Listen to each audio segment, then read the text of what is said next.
ایک دفعہ کسی حاملہ ہرن کو بچہ جنم دینے کی حاجت پیش آئی تو اس نے دریا کے کنارے پر موجود جنگل کی راہ اختیار کی۔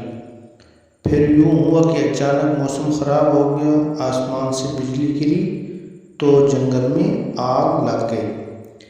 گھبراہٹ میں ہرن نے جان بچانے کے لیے آس پاس دیکھا تو ایک شکاری نشانہ بنا رہا تھا، دوسری طرف شیر تھا۔ ہرن کو الجھن ہوئی کہ اس پھیلتی ہوئی آگ میں جل کے مرنا ہوگا یا دریا میں ڈوب کر جان دینی ہوگی، یا شکاری مار دے گا یا پھر شیر اپنی بھوک مٹانے کے لیے اسے نوالا بنا لے گا۔ ہر سمت خطرہ ہے، فرار کی کوئی راہ اسے نظر نہ آتی تھی۔ اس وقت ہرن کے اختیار میں جو تھا وہ کرنے کا اس نے فیصلہ کیا، یعنی پیدائش پر توجہ مذکور کی۔ پھر ایسا ہوا کہ شکاری نے نشانہ لگایا تو آسمان پر بجلی چمکی، اس کی آنکھیں چندھا گئیں اور تیر شکار کو جا لگا۔ زوردار میم برسا، جنگل میں پھیلتی آگ ایک دم بجھ گئی۔ ہرن کو اس کے خالق حقیقی نے بچا لیا۔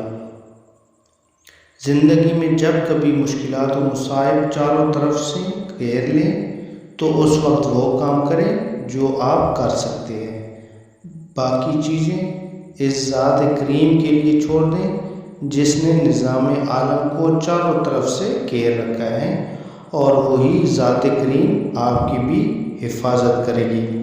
یہ سبق آموز کہانی تھی کہ ہمیں ہر حال میں اللہ تعالیٰ کی ذات پر بھروسہ کرنا چاہیے۔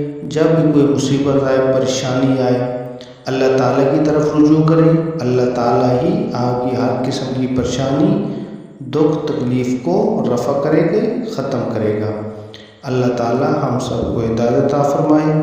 اگر ویڈیو اچھی لگے تو پلیز لائک کر دینا، ہمارے چینل کو سبسکرائب کر دینا، بیل کے آئیکن کو پریس کر دینا تاکہ اسی طرح کی ہر نئی آنے والی ویڈیو آپ تک پہنچتی رہے۔ اللہ تعالیٰ آپ سب کا حامی و ناصر ہو۔ والسلام ورحمۃ اللہ۔